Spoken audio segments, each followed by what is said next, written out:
Super 6 హామీలను నెరవేర్చడంలో భాగంగా Annadata Sukhibhava PM Kisan పథకానికి ఇవాళ శ్రీకారం చుట్టనుంది కూటమి ప్రభుత్వం. రాష్ట్రంలోని 46.86 లక్షల మంది రైతుల ఖాతాల్లో 3,174.43 కోట్లు జమ చేయనుంది. దర్శిలో జరిగే కార్యక్రమంలో సీఎం చంద్రబాబు పాల్గొననున్నారు. ఇవాళ మొదటి విడతలో 7,000 రూపాయల అర్హులైన రైతుల ఖాతాల్లో పడనున్నాయి.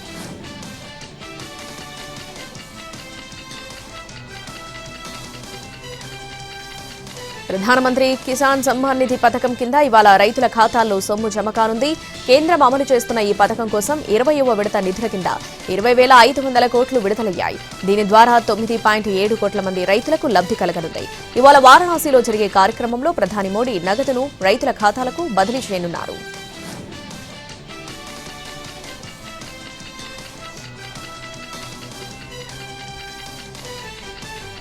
ఇవాళ ఢిల్లీలోని విజ్ఞాన్ భవన్ ఏఐసీసీ అనుబంధ విభాగమైన చట్టం, మానవ హక్కులు, ఆర్టీఐ, రాజ్యాంగం సవాళ్లు, దృక్పథం, మార్గాలు థీమ్తో మెగా ఈవెంట్ నిర్వహిస్తుంది. ఏఐసీసీ అధ్యక్షుడు ఖర్గే ఈ కార్యక్రమానికి అధ్యక్షత వహిస్తున్నారు. ఈ ఈవెంట్కు రాహుల్ గాంధీ కూడా పాల్గొని ప్రసంగిస్తారు.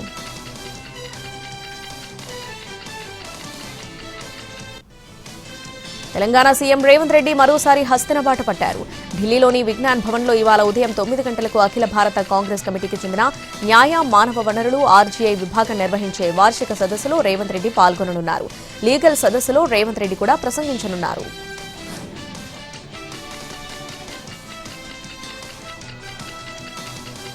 కామారెడ్డి డిక్లరేషన్ కు అనుగుణంగానే కాంగ్రెస్ ప్రభుత్వం స్థానిక సంస్థల ఎన్నికల్లో బీసీలకు 42% రిజర్వేషన్ అమలు చేయాలని బీజేపీ డిమాండ్ చేస్తుంది. అందుకుగాను ఇవాళ ఇందిరా పార్క్ దగ్గర ధర్నా చేపట్టింది.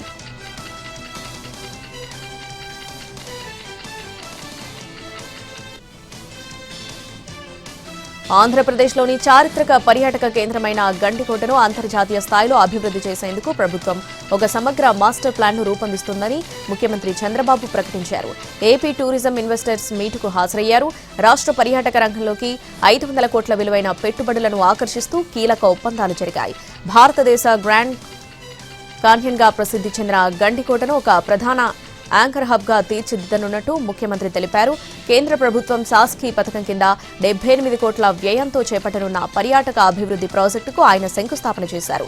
ఈ ప్రాజెక్టులో భాగంగా పర్యాటకులను ఆకట్టుకునేందుకు వ్యూ పాయింట్, ఏకో ఫ్రెండ్లీ టెంట్ సిటీ, బోటింగ్, కోట వద్ద ప్రత్యేక లైటింగ్ వంటి సౌకర్యాలు కల్పించనున్నట్లు వివరించారు.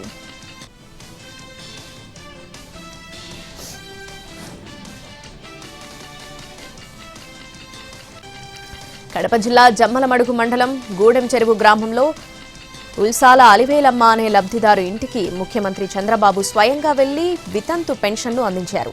ఈ సందర్భంగా ఆయన అలివేలమ్మ కుటుంబ సభ్యులతో ముచ్చటించి వారి సమస్యలను అడిగి తెలుసుకున్నారు.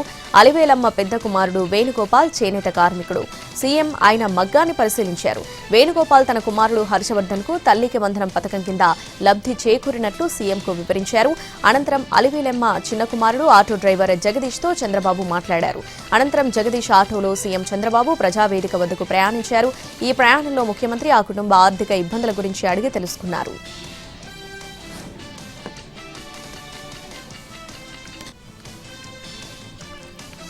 యాదాద్రి థర్మల్ పవర్ ప్లాంట్ మొదటి యూనిట్ ను జాతికి అంకితం చేశారు డిప్యూటీ సీఎం భట్టి విక్రమార్క. వచ్చే జనవరి నాటికి 4,000 మెగావాట్ల పవర్ అందుబాటులోకి తీసుకొస్తామని చెప్పారు. ప్రజాధనం వృధా కాకుండా నిరంతరం పర్యవేక్షిస్తూ నిర్ణీత సమయానికి పవర్ ప్లాంట్ పూర్తయ్యేలా పనులు చేపడుతున్నట్టు తెలిపారు. వైటీపీఎస్ స్టేజ్ 1లో 2 యూనిట్లు ప్రారంభించామన్నారు. ఎన్విరాన్మెంట్ జాప్యం వల్ల 2 ఏళ్లు లేట్ అయిందన్నారు భట్టి. కాంగ్రెస్ పార్టీ అధికారంలోకి రాగానే ప్రజాభిప్రాయ సేకరణ జరిపి పనుల్లో వేగం పెంచామన్నారు. టౌన్షిప్ నిర్మాణానికి కూడా శంకుస్థాపన చేశారు భట్టి.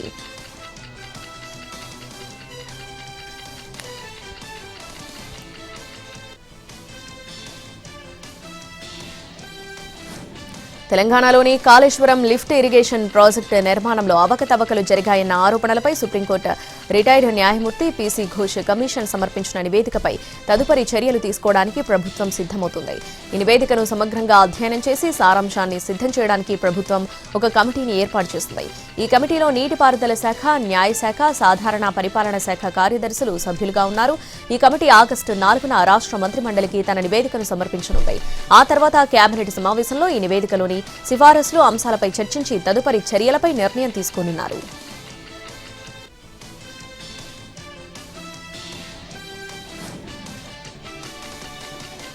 తెలంగాణలో సంచలనం రేపిన గొర్రెల స్కామ్పై ఈడీ కీలక ప్రకటన చేసింది. ఈ కేసులో 1000 కోట్లకు పైగా స్కామ్ జరిగినట్లు ఎన్ఫోర్స్మెంట్ డైరెక్టరేట్ నిర్ధారణకు వచ్చింది. 3 రోజుల పాటు పలు ప్రాంతాల్లో ఈడీ అధికారులు సోదాలు నిర్వహించారు. ఈ క్రమంలో మాజీ మంత్రి తలసాని శ్రీనివాస్ యాదవ్ ఓఎస్డీ ఇంట్లో సోదాలు చేసి నగదు, విలువైన ఆభరణాలు, పత్రాలు సీజ్ చేశారు. 7 జిల్లాల్లో 253 కోట్ల అక్రమాలను ఈడీ అధికారులు గుర్తించారు. గొర్రెలను కొనకపోయినా కొనుగోలు చేసినట్లు చూపించారు. ఇతర రాష్ట్రాల నుంచి గొర్రెలను కొనుగోలు చేసినట్లు తప్పుడు పత్రాలు సృష్టించినట్టు తెలుస్తోంది. ఇప్పటి వరకు 200 అనుమానిత బ్యాంక్ అకౌంట్లు గుర్తించారు. కాగ్ నివేదిక ప్రకారం 7 జిల్లాల్లోనే 253 కోట్ల అవినీతి జరిగితే మిగతా 33 జిల్లాల్లో ఎంత మేరకు జరిగిందనేది తేలాల్సి ఉందని అంటున్నారు.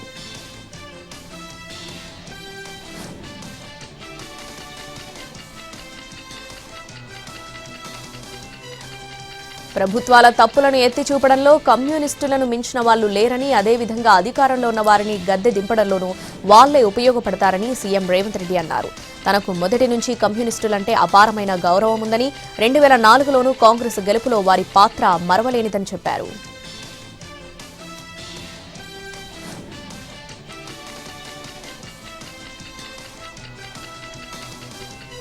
ఏపీ మంత్రి లోకేష్ నీళ్లపై అవగాహన లేకుండా మాట్లాడుతున్నారని విమర్శించారు మాజీ మంత్రి హరీష్ రావు.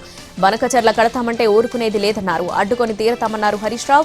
సీఎం రేవంత్ రెడ్డి, ప్రధాని మోడీ తమ చేతుల్లో ఉన్నారని, ఏది పడితే అది మాట్లాడితే చెల్లదన్నారు.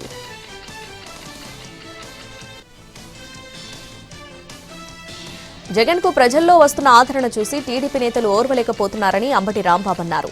ప్రజలను అడ్డుకోవడానికి పోలీసులను వాడుకోవడం సిగ్గుచేటన్నారు. జగన్ పిలవకపోయినా ప్రజలొస్తారని, ప్రజలు రాకుండా చేయాలని కుట్రలు చేయడం ఆపాలని సూచించారు. కూటమి అధికారంలోకి వచ్చాక చాలా మంది ఐఏఎస్, ఐపీఎస్లపై కేసులు పెట్టారన్నారు అంబటి. హోంమంత్రి అనిత తన పరిధి దాటి మాట్లాడుతున్నారు. ఆమెను పదవి నుంచి తప్పిస్తారన్న భయం పట్టుకుందని ఎద్దేవా చేశారు అంబటి. టీడీపీ ప్రభుత్వం పెట్టిన ఏ ఒక్క కేసు కూడా కోర్టులో నిలబడవు అని ఛాలెంజ్ చేశారు అంబటి రాంబాబు.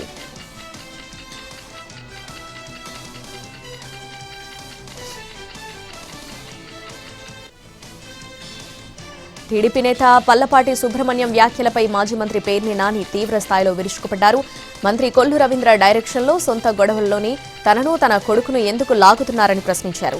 కొడుకు ప్రేమ పెళ్లి వ్యవహారంలో తప్పంతా పల్లపాటిదేనన్నారు. భువనేశ్వర్లో ఉన్న కొడుకును, అతని ప్రియురాలను హైదరాబాద్ తీసుకెళ్లి మంత్రి కొల్లు రవీంద్ర ఎదుట పంచాయతీ చేయలేదా అని ప్రశ్నించారు. సుబ్రహ్మణ్యం కొడుకు ప్రేమ పంచాయతీ వ్యవహారంలో బందరు పోలీసుల పాత్రపై విచారణ చేయాలని ఎస్పీని కోరారు.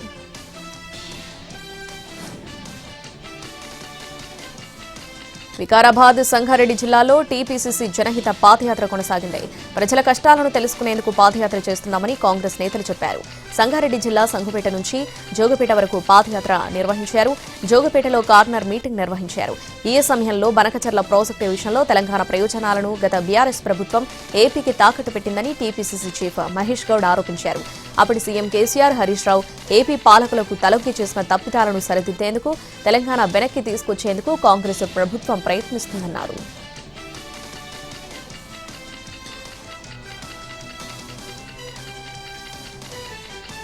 పోలవరం బనకచర్లను రాజకీయ కోణంలో కాకుండా ఆంధ్రప్రదేశ్ అభివృద్ధి కోణంలో చూడాలన్నారు మంత్రి నిమ్మల రామానాయుడు. నిబంధనలు ఏపీకి మాత్రమే వర్తిస్తాయా, తెలంగాణకు వర్తించవా అని బీఆర్ఎస్ నేతలను ప్రశ్నించారు. తెలుగు రాష్ట్రాల ప్రజల మధ్య చిచ్చు పెట్టే విధంగా మాట్లాడకూడదని సూచించారు. వృధాగా సముద్రంలో కలిసిపోయే నీటిని అడ్డుకుంటామని ఎలా అంటారని ప్రశ్నించారు.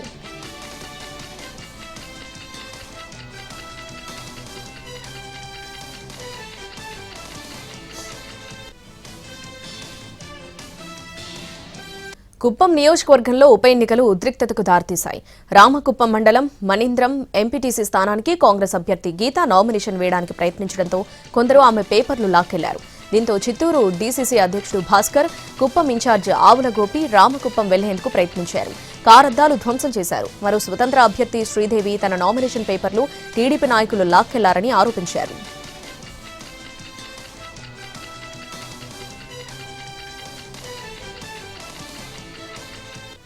ఎన్టీఆర్ జిల్లాలో చైన్ స్నాచింగ్ ముఠాలు రెచ్చిపోయాయి. మహిళలను టార్గెట్ చేసి వరుసగా చైన్ స్నాచింగ్లకు పాల్పడ్డాయి. నందిగామలో పట్టపగలే 2 చోట్ల చోరీలు జరిగాయి. జగ్గైపేటలో ఒక చోట మహిళ మెడలో నుంచి గొలుసు అపహరించారు.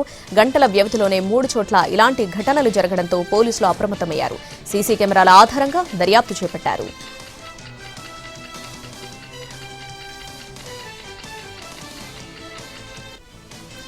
వికారాబాద్ జిల్లా పరిగి కాంగ్రెస్ జనహిత పాదయాత్రలో హృదయ విదారక ఘటన చోటు చేసుకుంది. పరిగి కొడంగల్ చౌరస్తా సమీపంలో గంగపుత్ర శ్మశాన వాటికలో తాత మనవడు తలదాచుకుంటున్నారు. కూతురు అల్లుడు చనిపోవడంతో మనవడు ఆంజనేయుల్ని నారాయణ సాకుతున్నాడు. ఆంజనేయులు మూగ కావడంతో నారాయణకు కొడుకులున్నా పట్టించుకోవడం లేదు. దాంతో శ్మశాన వాటికలోనే ఉంటున్నారు. జనహిత పాదయాత్ర సందర్భంగా ఆ విషయం తెలుసుకున్న కాంగ్రెస్ నేతలు బాధితుల గురించి సీఎం దృష్టికి తీసుకెళ్లారు. రేవంత్ రెడ్డి వెంటనే స్పందించారు. దీంతో సీఎంఓ నుంచి అధికారులకు సమాచారం అందించారు. వెంటనే తాత మనవడి దగ్గరకు అధికార యంత్రాంగం కదిలింది. శ్మశాన వాటిక దగ్గరకు వెళ్లి వివరాలు సేకరించారు. బాధితులకు ఇల్లు, వృత్తి కోసం ఎలక్ట్రిక్ రిక్షా ఇస్తామని అధికారులు చెప్పారు. అబ్బాయి విద్య కోసం గురుకులంలో అడ్మిషన్ ఇవ్వాలని సీఎం ఆదేశించారు.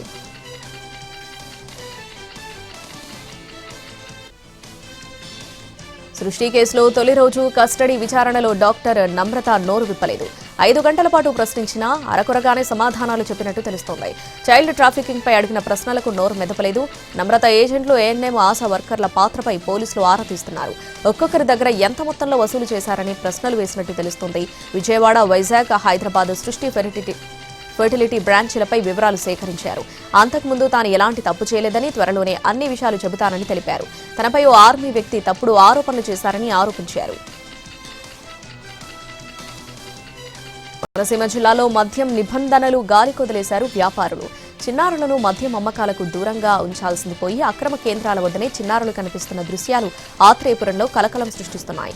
గుడికి బడికి దూరంగా మద్యం షాపుల అమ్మకాలు ఉండాలని నిబంధనలున్నా వాటిని పట్టించుకునే వారే లేరు. గ్రామాల్లో విచ్చలవిడిగా బెల్ట్ షాపులు వెలుస్తున్నాయి. పబ్లిక్గానే అక్కడ మద్యం విక్రయాలు సాగిస్తున్నారు.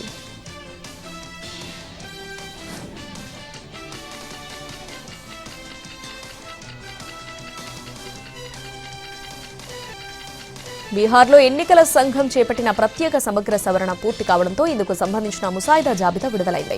ఇందులో మొత్తంగా 65 లక్షల ఓటర్లను చేర్చలేదని వెల్లడైంది. ఎస్ఐఆర్ ప్రక్రియ చేపట్టక ముందు రాష్ట్రంలో మొత్తం నమోదిత ఓటర్ల సంఖ్య 7.9 కోట్లుగా ఉండగా తాజా ముసాయిదాలో అది 7.24 కోట్లకు తగ్గింది.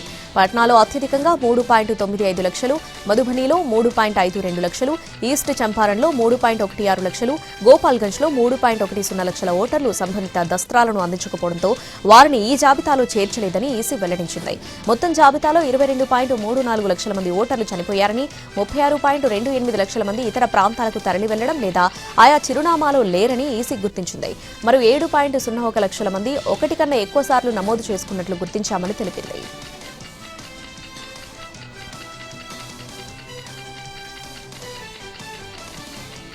కేంద్ర ఎన్నికల సంఘంపై కాంగ్రెస్ ఎంపీ రాహుల్ గాంధీ మరోసారి విరుచుకుపడ్డారు. బీజేపీ కోసం ఈసీ ఓట్ల చోరీకి పాల్పడుతుందని ఆరోపించిన ఆయన దాన్ని రుజువు చేసేందుకు తమ వద్ద అణుబాంబు లాంటి ఆధారాలున్నాయని అన్నారు. ఈ ఆరోపణలను ఈసీ తీవ్రంగా ఖండించింది. రాహుల్ మాటలను పట్టించుకోవాల్సిన పని లేదని తెలిపింది. రాష్ట్ర స్థాయి నుంచి ఓట్ల చౌర్యం జరుగుతుందని తాము ఎప్పటి నుంచో అనుమానం వ్యక్తం చేస్తున్నామన్నారు. మధ్యప్రదేశ్, మహారాష్ట్రతో పాటు లోక్సభలో ఎన్నికల్లోనూ అక్రమాలు జరిగాయని అన్నారు. ఓటరు సవరణ చేపట్టి కోట్లాది మంది కొత్త ఓటర్లను అదనంగా చేరుస్తున్నారని మండిపడ్డారు. రాహుల్ గాంధీ కామెంట్స్ పై ఈసీ సీరియస్ అయింది. రాహుల్ ఆధారరహితమైనవి అని తెలిపింది. బెదిరింపులు, ఆరోపణలు మానుకోవాలని ఈసీ సూచించింది.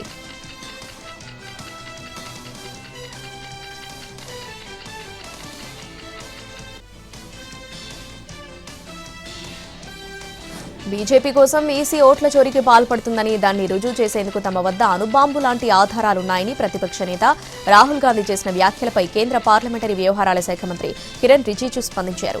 రాహుల్ భారత వ్యతిరేక భాషను ఉపయోగించి ఎన్నికల సంస్థను కించపరిచారని ఆరోపించారు. దేశ ఆర్థిక స్థితిని డెడ్ ఎకనామీగా అభివర్ణించడాన్ని ప్రతిపక్ష సభ్యులే వ్యతిరేకిస్తున్నారన్నారు. ప్రతిపక్షంలోని నాయకులే రాహుల్ ఉపయోగించిన భాషను వ్యతిరేకిస్తున్నారు. దేశ ఆర్థిక స్థితిని డెడ్ ఎకనామీగా ఎలా చెప్పగలరని ప్రశ్నిస్తున్నారు. రాహుల్ చిన్నపిల్లాడు కాదు కదా అని ప్రశ్నించారు. ప్రతిపక్ష నాయకుడి హోదాకు తగ్గట్టుగా వ్యవహరించాలి అని రిజిజు సూచించారు.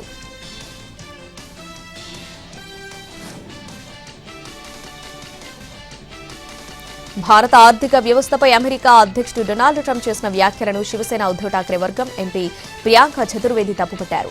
ఆయన చేసిన వ్యాఖ్యలన్నీ అవాస్తవాలని తీవ్రంగా విమర్శించారు. ట్రంప్ చేసిన వ్యాఖ్యలు అవాస్తవం, ఆమోదయోగ్యం కానివి, అభ్యంతరకరమైనవని ఆమె ఆగ్రహం వ్యక్తం చేశారు. భారత అమెరికా వాణిజ్య చర్చలు కొనసాగుతున్న సమయంలో ఇలాంటి వ్యాఖ్యలేంటని ఆమె ప్రశ్నించారు. ప్రపంచంలోనే అత్యంత వేగంగా అభివృద్ధి చెందుతున్న దేశాల్లో భారత్ ఒకటని ఆమె అన్నారు. భారత్ ప్రపంచంలోని 5 అతిపెద్ద ఆర్థిక వ్యవస్థల్లో ఒకటని ఆమె గుర్తు చేశారు.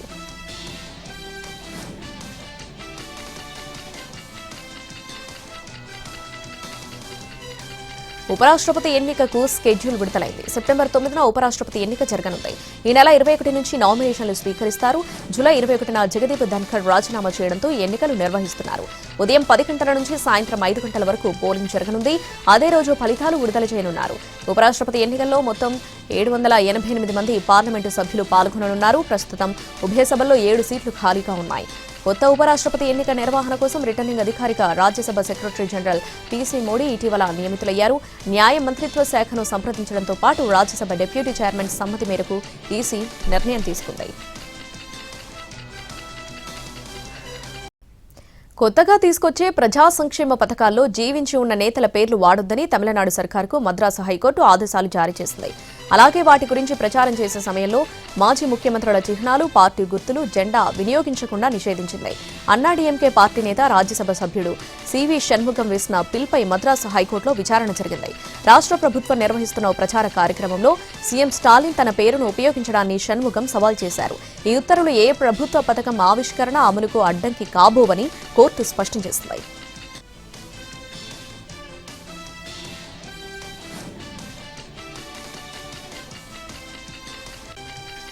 అత్యాచారం కేసులో జేడీఎస్ అధినేత దేవేగౌడ మనవడు, కర్ణాటక మాజీ ఎంపీ ప్రజ్వల్ రేవన్న దోషిగా తేలాడు. బెంగళూరు ప్రత్యేక న్యాయస్థానం తీర్పిచ్చింది. ఇవాళ శిక్ష ఖరారు చేయనుంది. ఈ తీర్పు వినగానే ప్రజ్వల్ కోర్టు గదిలోనే కంటతడి పెట్టుకున్నాడు. ప్రజ్వల్ అత్యాచారానికి పాల్పడ్డాడని, ఆ దారుణాన్ని రికార్డు చేసి బెదిరించేవాడంటూ ఓ మహిళ సైబర్ క్రైమ్ స్టేషన్లో గత ఏడాది ఫిర్యాదు చేశారు. దీనిపై ప్రత్యేక బృందం దర్యాప్తు చేసి 2000 పేజీల ఛార్జిషీట్ దాఖలు చేసింది. విచారణలో భాగంగా 123 ఆధారాలను సేకరించింది. దీనిపై ప్రత్యేక న్యాయస్థానంలో డిసెంబర్ 31, 2024న విచారణ ప్రారంభమైంది. ఫోరెన్సిక్ ఆధారాలను కూడా పరిగణలోనికి తీసుకున్నారు.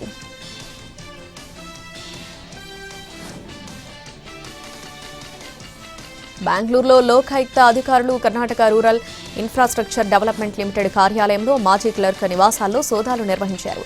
కర్ణాటక రాష్ట్రం కొప్పల్ జిల్లాలోని కొప్పల్ పట్టణంలో ప్రభుత్వ ఆఫీసులో కలకప్ప నిడగుండి క్లర్క్గా విధులు నిర్వహించేవారు. జీతం 15,000. కానీ లోకాయుక్త అధికారులు జరిపిన దాడుల్లో బయటపడ్డ కలకప్ప నిండగుండి ఆస్తుల్ని చూసి కంగుతిన్నారు.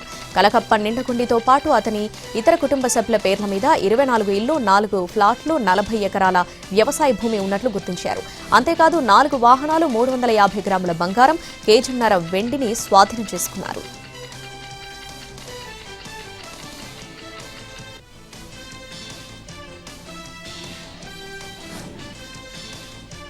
2023 సంవత్సరానికి గాను కేంద్రం ప్రకటించిన జాతీయ చలనచిత్ర అవార్డుల్లో తెలుగు సినిమాలు హవా చూపించాయి.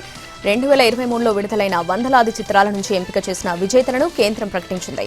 ప్రశాంత్ వర్మ దర్శకత్వంలో వచ్చిన హనుమాన్ చిత్రం ఉత్తమ యాక్షన్ డైరెక్షన్, ఉత్తమ యానిమేషన్ అండ్ విజువల్స్ ఎఫెక్ట్స్ విభాగాలలో 2 జాతీయ అవార్డులు లభించాయి. డైరెక్టర్ సుకుమార్ కుమార్తెకు ఉత్తమ బాలనటి అవార్డు వరించింది. గాంధీ తాత చెట్టు చిత్రంలో నటనకు గాను సుకృతి జాతీయ పురస్కారానికి ఎంపికయ్యారు.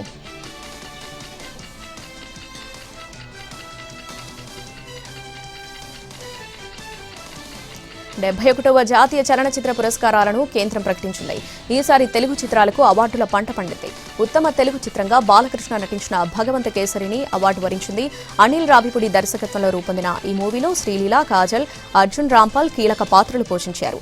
వినోదం, యాక్షన్, సందేశం కలిసి ఈ మూవీని తీర్చిదిద్దాడు అనిల్ రావిపూడి. మరోవైపు తెలంగాణ పల్లె వాతావరణం, అనుబంధాల నేపథ్యంలో వేణు తెరకెక్కించిన బలగం సినిమాలోని ఊరు పల్లెటూరు పాటకు అవార్డు దక్కింది. ఉత్తమ స్క్రీన్ ప్లే బేబీ సినిమాకు గాను రాజేష్ను అవార్డు వరించింది.